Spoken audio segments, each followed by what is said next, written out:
And welcome back. Gentrification involves the transformation of underinvested, predominantly poor communities from low value to high value.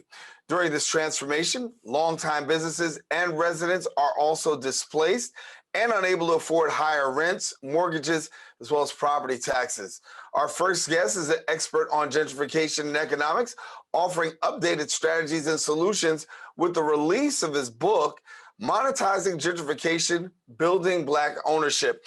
We're pleased to have joining us here on the Social Justice Forums, real estate and land developer, as well as author, Thomas TJ Lofton. And Thomas, TJ, glad to have you here on the show. Thank you for the opportunity to be here. And I guess it's a conversation that's being had across the nation as we see more and more areas. When we look here, particularly in New York City, we can see gentrification right at the roots. We can look at Brooklyn, we can look at the Bronx, we can look at New York City. My Harlem that I grew up in no longer looks like what it once looked like.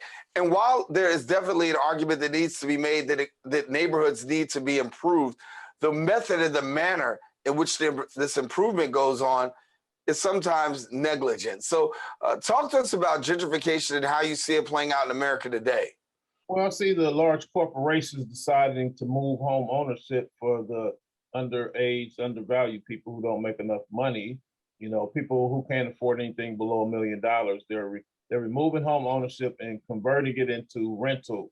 So they want everyone to just completely forget about owning anything and just become lifelong renters.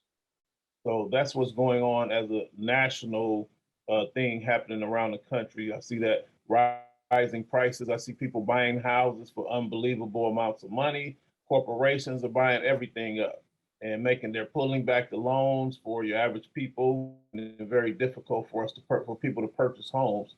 So that's the new model they're using. And that's why I tell people it's time to buy something. So we got to be thinking about our children and grandchildren. You know, if we're dealing with this today, what are they going to be dealing with tomorrow? So what we do today really matters for the youth tomorrow. So you decided to write a book talking about monetizing gentrification and how to really make gentrification work for those persons who are really going to be adversely affected. So what was behind your writing of this book? As I traveled the country, I did 24 states, and I noticed that, you know, whenever we have a lot of corporations moving, like because of sanctions, because of the tariffs, so these corporations are relocating all around the country, and everywhere they go, the real estate quadruples and blows up. So I started purchasing homes and land all around the country, and a lot of people were looking at me crazy, telling me about why they thought that was a bad idea. So I decided to write a book so that they could understand what I was doing and why I was doing it, because I realized most of us was never taught real estate. We were never taught about a good investment. We were never taught about when corporations start expanding, what happens to the wealth? How does the wealth move around? So that's what made me write my book. Well, when you look at us in the African-American community, we know that if you're in a poor, underserved, economically impoverished community, it's kind of hard to get those boots on the ground and to really make that transition. So people who are watching right now, and they're watching in their own community saying, listen, I'm seeing what's happening around us. What are some of the first steps that a person can really get engaged in to try to turn this thing around for them? First of all, we got to learn that land is valuable. So we got to learn to appreciate our own communities, because the African-American communities are the most valuable. They're the most affordable. You know, a lot of people say, most people try to buy things in their immediate area or their dream area, but we really should be looking outside of those areas for the large parcels of land where the corporations are trying to move to. So when you travel around the country, you'll see that these prices are very affordable for your average person who's possibly even on Section 8. I bought parcels of land for $500, $1,000, and I financed some of them, you know, because most people believe they don't have value in them. So when no one's buying land, it's easier to acquire, and they'll allow you to make payments on it. So I think some people say, listen, okay, I can do the purchase price, I can get the land, but then the question is really having the capital to be able to turn it around. You've been a master of being able to do this. You go around on speaking tours and you're involved in really a lot of this development. Talk to us about how do you get to that place from purchase to actually development, which sometimes can be the greatest mind thing to get around for a lot of people in terms of making that turn. Well, it's much easier than we think about. I mean, like I said, you got people go to school for 4 years to learn how to do certain things. All you got to do is take one of my training classes that'll take you every bit of 8 hours or 10 hours. And it's that simple. I can show you how it all works. But you don't necessarily need good credit to build a house. You need good credit to buy a house, but because it's cheaper to build a house, you don't need credit. So I can teach you that how it all works from the start to finish, and you'd be surprised how easy it is. So for something that's so easy, and a lot of people sometimes just miss the boat on, are you finding more and more people getting involved in real estate now, particularly with the economy the way that it is? Absolutely. We realized a long time ago that most people don't qualify. When the housing prices started hitting 300, 400,000 nationally, I found a lot of people start seeking alternative ways, and they started paying more attention to the words that was coming out of my mouth, which was land development, buy land, build your own home, live in your RV while you're building your own home. Pay your home will be paid cash for. So I'm excited. Unfortunately, it's pretty bad about what's been happening with over since 2020, but it's actually been exciting for me because a lot of people woke up. So they've been attending my classes and workshops and buying my books and reading more about the things that I'm saying, all because they can't afford it anymore. They can't afford to go buy a home at $500,000. So now they're learning to build. It's time to build now. I want to talk to you for a minute about one of your inspirations in terms of turning things around, and that's Dr. Sebi.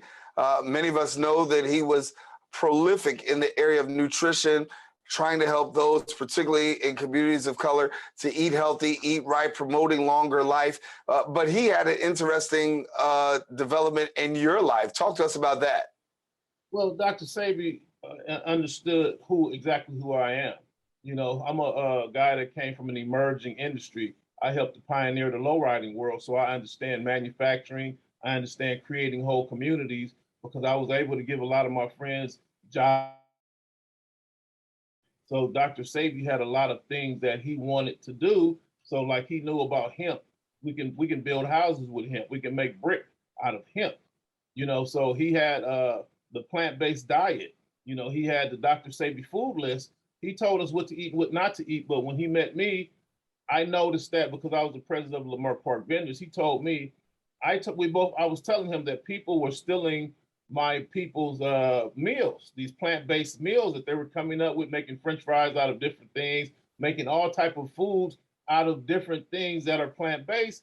And that created the opportunity to open up chains of restaurants. So we had big chains coming into our Lamar Park, stealing intellectual property from people sitting there on a car table.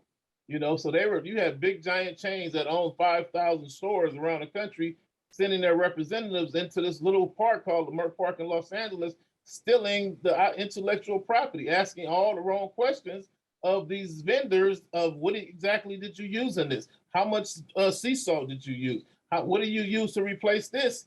And I realized, I said, they're stealing your ideas. You can't tell these people these answers to these questions. Well, that's all of these people were Dr. Sebi's students. And Dr. Sebi spawned a whole new thing, and that's what he wanted me to help him push. And he knew I was the best that can do that. And so you're pushing and you're pushing and you're pushing, and people are actually joining the movement. I mean, you've worked with celebrities and you've been involved in with boots on the ground. You're out there in California turning things around. For you, what was it like in really terms of selling this to our people? And I don't want to use the word selling it, but really informing people, because, promoting awareness is what this show is about. We want to promote awareness. We want to also promote solutions. But sometimes, when you go into communities and you're providing a solution, there's a resistance there. What were the things for you in terms of breaking down that resistance and getting that buy-in from people within our very own communities? No, it was actually interesting because I came in explaining to people the opportunities to create wealth. But what I didn't realize was good information is an attack on the college life. So I didn't realize that I was going to be attacked by college people trying to defend themselves, because they're telling the world that college is the best thing to go to. And hey, getting a good job is the best thing because you'll have something to fall back onto.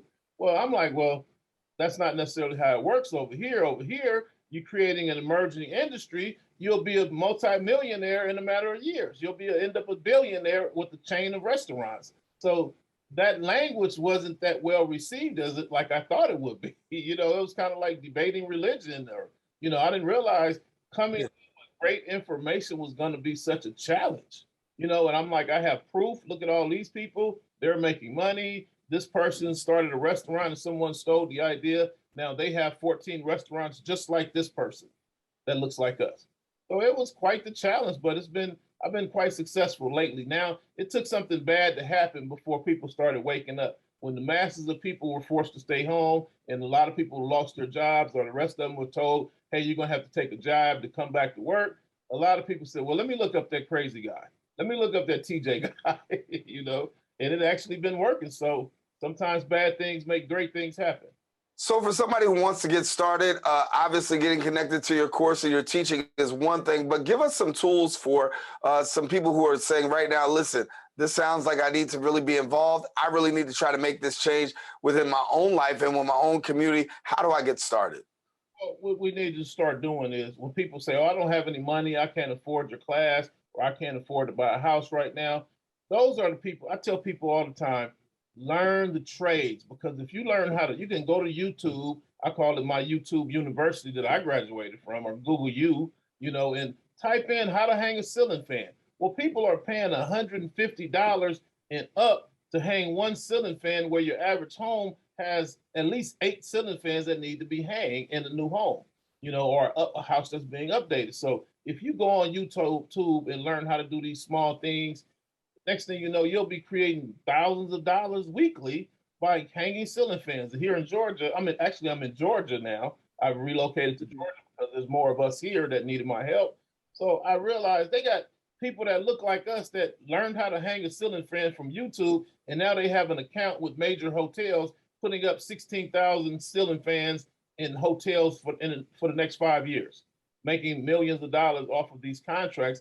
I've never seen Black people in Los Angeles getting contracts hanging ceiling fans. That never even came up. I never heard of stuff like that until I came to the South. So talk about where you are right now and what you're doing and how people can be connected.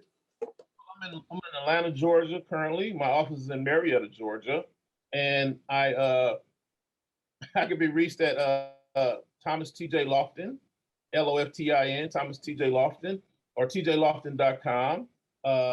What I've been doing here in Atlanta, I've sponsored several homeschools because these were the people, the community of people that accepted me and said, come on, we're willing to learn that because we want to help these people today. We want our 10-year-olds to go home and make some money today because their parents need help. You know, so I've sponsored these schools. I've been taking them on field trips. You know, I bought a bunch of toolboxes. I've been giving them toolboxes, and we sit there and learn how to hang doors, hang ceiling fans, do granite countertops, things that they can go home and make large amounts of money today at 10 years old. So that's what I've been doing. I've been focusing more on the schools and more on speaking and doing my training classes, showing people how to buy land. But also I can be reached at area code 310-619-3954. Again, 310-619-3954 if you're interested in booking me to come out and speak or do panel discussions, or you're interested in taking one of my training classes, et cetera, Zoom classes, et cetera. So you start them young. And what's been the response of young people who are really exposed to this? Because we know exposure is key. You know, many times kids are involved in sports and music and things like that. But when it comes to economic empowerment, what's the receptivity like amongst our youth? It's absolutely amazing. You know, I just posted a video of me sitting in the class talking about patent. Me in the class with a bunch of they were like 4 years old all the way up till maybe 13, and we were talking about patents, trademarks, and copyrights, intellectual properties, and NDAs. And the teachers were absolutely amazed that these young people got it. They got it. You know, I was like, what's the difference between the copyright? What can I copyright? Oh, what can I do? What do I use my patent for? And they were answering all the questions. They knew, they understood. Oh, well, we're going to have to file a lawsuit. They loved it because this was different. I wasn't talking about getting a good job. I was saying, if you learn how to hang this light, I showed them how to hang a light recently. I said, if you learn how to hang this light, you can go home and charge your mom $25. And that's a lot of money for a young person. Most young people got needs and wants, and their parents say, you don't need that. But now when they turn around and they say, well, I'm going to go next door and I'm going to go hang that light for that lady. I'm going to go put that picture on the wall for that lady because I know how to do that. Now mom's like, oh, like, okay, go ahead. So they need to make money, and the parents feel like, wow, that's an opportunity where We tell 10-year-olds, wait till you go to college and get you a good degree, then you can go out and get a job. Well, they're like, well, that's 12 years away. They want to make money at 10. You know, they need money now because mama's like, no, you don't need those shoes. You don't need this. You don't need that. But what mama really means is, I can't afford that. That's what she really wants to say. So now that the child has an opportunity to make his or her own money, mama's all for it. Mom's like, let me call some friends. You know, my homegirl got things, you know? Yeah. Less out of pocket that we can spend, less coming out of for us in terms of spending on them. They're earning their own at an early age. Thomas TJ Lofton, want to let you know it's been a pleasure having you here. Got to come back, brother, because we love to talk more about the work that you're doing and maybe even meet some of those young people that you're working with and let them inspire somebody else as well. Problem. Sounds good to me. Appreciate the opportunity. All right, Thomas TJ Lofton, our guest here on the Social Justice Forums. I want you to stay with us. We're going to take a quick break. We got more show. Thomas has already told you how you can get connected with him. You saw the information at the bottom of your screen. Hopefully you'll take advantage and know more. Coming up, we're going to meet somebody else who's an inspiration doing work in the area of hotels. That and more here on the Social Justice Forums.